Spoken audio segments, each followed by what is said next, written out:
Do you really need this? Yes. You do need it. Yes. But then this thing sounds, to me it sounds like the voice is booming. Is it? We can't hear. But you can hear, okay, all right.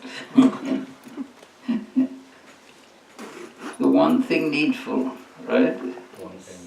One thing needful. Well, that was what we spent the last 5 minutes on, is the one thing needful.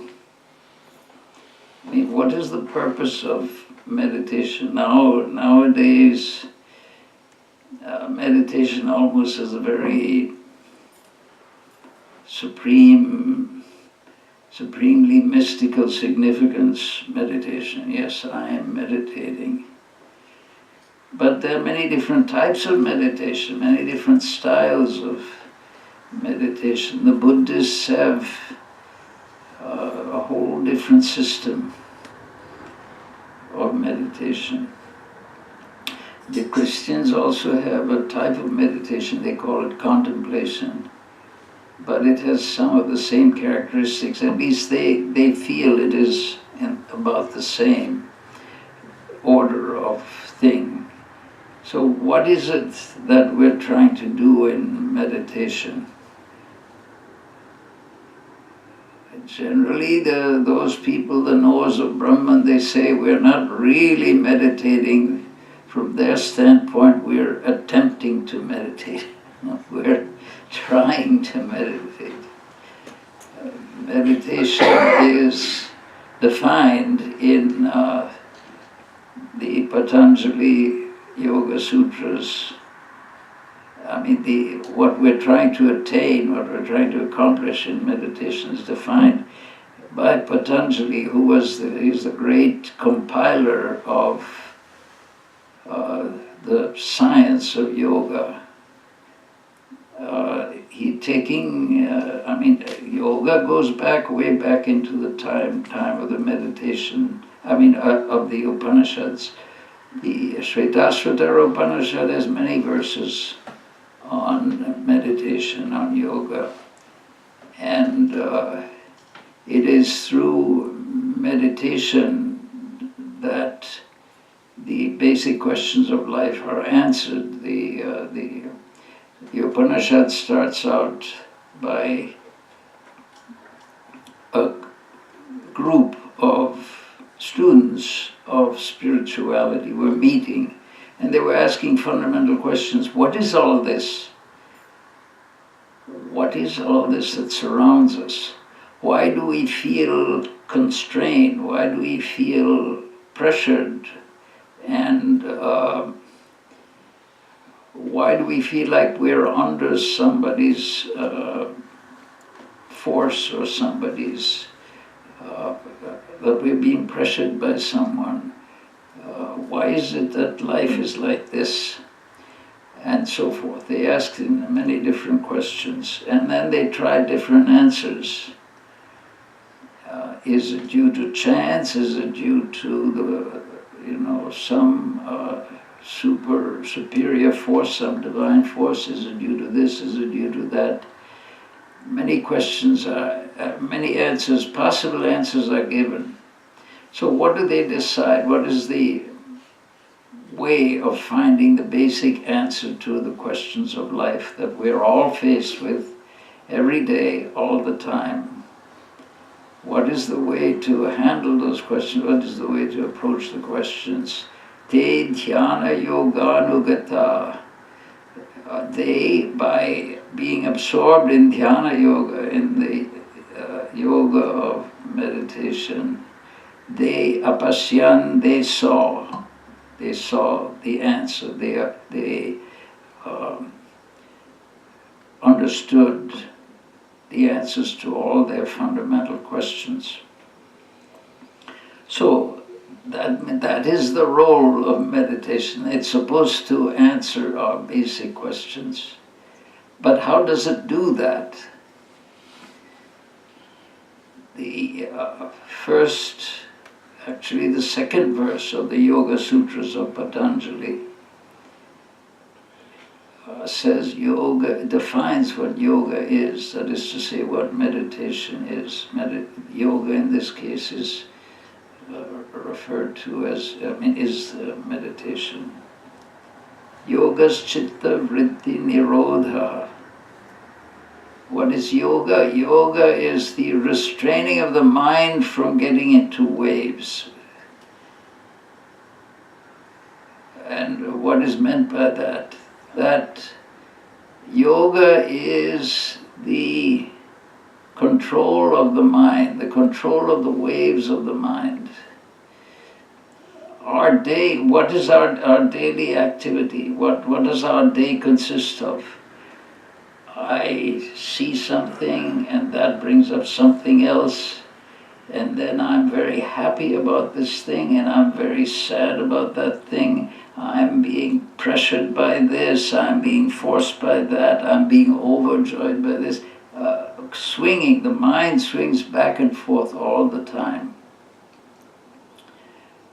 And it never stops. So what is yoga? Yoga is chitta vritti nirodha. The vrittis, the waves of the mind, which are our past impressions, our thoughts, our hopes, our aspirations, our joys, our sorrows, everything that comes up in the mind, that should be made still, should be controlled. That is and what do we gain by that? What do we gain by that? The best example frequently used, Swami Vedananda used it also in his yoga, in his Raja Yoga. If you have a lake, that, say a mountain lake, I always use a mountain lake because those are more inspiring lakes than just ordinary bodies of water. There are mountains all around. And you look at this lake, what do you see? The wind is always blowing and the water is in waves. So what do you see? You see the color of the blue sky. You see that brilliant blue of the sky is reflected off the lake. And you say, oh, this lake is so beautiful. But what is it that you do not see? Do you really see the lake? No, you only see the surface. Do we really know our own lives? No. We only know what we feel on the surface. What is it that's really within us? What is it that's really within at the heart of our personality, at the heart of our being? What is it? We don't see it. We don't see that. What we see is only what's on our surface, our hopes, our fears, our various kinds of thoughts, our attachments, our concerns, all of these things are what we see. That's our personality as we experience it. But in meditation, if we can concentrate our mind on something which to us is very holy, very pure, very sacred, our mind becomes more and more still.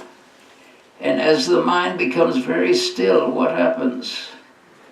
You begin to see something which you never saw before. Just like when you look at that mountain lake, when that water becomes very still, you don't see the reflection of the sky, the beautiful sky which made the lake look so marvelous. You don't see that anymore when the water is very still. What do you see? You now see clearly to the bottom of the lake. You see what you could not see before, what's at the heart of that, what's buried in that water. Every stone on the bottom becomes clear. So when we are able to control our the waves in our mind, something else comes up which our thought processes have hidden from us. That is the presence of God within our soul. That is what we see when we don't create it, it's always there, we were not aware of it. So meditation is concentration on one very sacred, very holy object that we choose, Ishta Devata, the divine reality that we choose to concentrate on. And when we concentrate on that, all the other way, that becomes so attractive to us that all these other thoughts and perturbations of the mind that constantly trouble our mind, they quiet down, they stop. And when that constant chatter within the mind stops, what happens? What is really in the mind, you're able to perceive. And what is it that's really in the mind?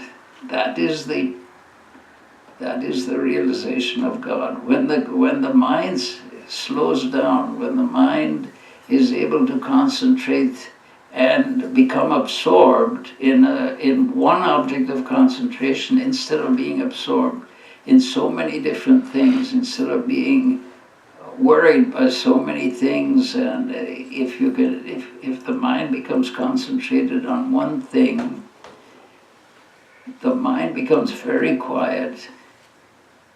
And in that quiet mind, the presence of God is felt.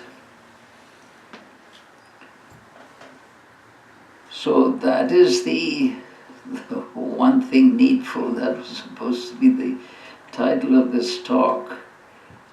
The one thing needful is to see within ourselves that reality, that remarkable truth that we haven't, that we're not able to find, not because it's not there, but because we're distracted in too many different ways. Now, these distractions are all necessary. We have to live our daily lives. We have to do the so many obligations we have to fulfill, the obligations that we have. All these things are absolutely necessary, but there should be some portion of life, of the day, should be given over to this other thing also. This concentrating on a very beloved interior object in our minds, some divine personality, some Ishta Devata, some chosen ideal. We concentrate on that, our mind becomes absorbed in it and becomes very quiet. And then we feel the presence of God within. That is the purpose. So really that is the one thing needful.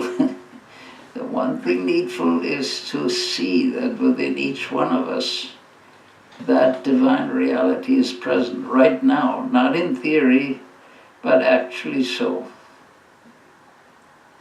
And the meditation is one of the ways of doing it. Swami Vivekananda talked about 4 yogas. That dhyana, that meditation, Raja Yoga, is only one way. It can also be done by devotion. Because that reality that we're trying to reach is the beloved. It's the purest, it's the most joyful, it's the most delightful. It's the reality within each one of us. And by devotion to that, we place it outside, but actually it's within. The standard form of worship is the worshipper sits in front of the image, and the process of worship is that he asks the divinity, the God, the spiritual reality within his own heart. He asks the God within his own heart to be seated on the altar and accept his worship. So God is within each one of us. We ask God to be present in the image, because after all, the image by itself is a piece of paper or a painting or something like that. It's a material object. There's nothing that special about it. But we make it special by bringing God, which is in our heart, who is in our heart, asking that divine reality within us to take his seat or her seat in the image. Then we worship the image. and we offer all the best things that we have. Then at the end of the worship, what do? At the end of the worship, we ask God, that divine reality that took its place in that image, we ask that divine reality to go back into our own heart.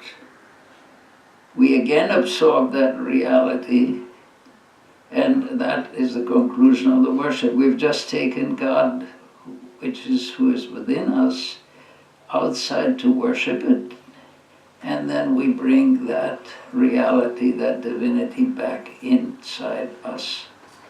But the whole thing is, the whole picture is, the reality is within us.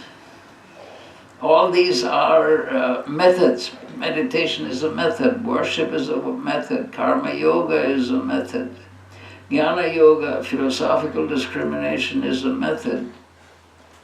And the method is trying to accomplish the one thing needful, which is the subject of today's discussion. The one thing needful is what? To realize that we are already perfect, that perfection, divinity, all the very precious things that we're hoping for are fully present in us already. There's nothing we need to do to be conscious of that divinity except to concentrate on it and approach it in everything that we do. Pratibodha viditam, it says in the Kena Upanishad. In every perception, in every meditation, in every activity of life, we should be able to see a divine presence, a divine reality. God is present everywhere all the time. That is the basic definition of God. Every religion has that definition. There's no religion that says God is only in an image or only in a particular temple or church, or that we go to those places in order to commune with that reality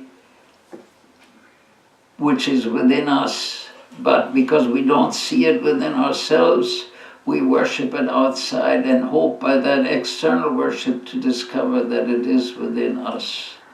Or we take it mentally out of our own minds, put it in the image, worship it, and bring it back to ourselves. This is all an exercise.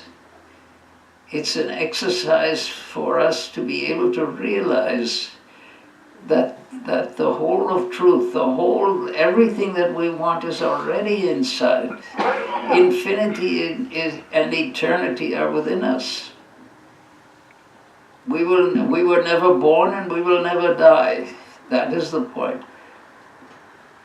This body has come into existence, and after some time this body will disappear. That is a foregone conclusion. But the reality which is within this body, which we can become conscious of, that has never come into existence and will never disappear.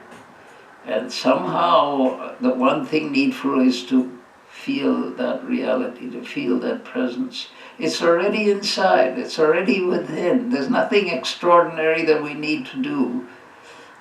These methods of meditation, of karma yoga, bhakti yoga, raja yoga, jnana yoga, these are all tools in order for us to have a method. These are all methods of trying to discover the reality that is already within, has always been within. And that is the one thing needful. All right. Now what?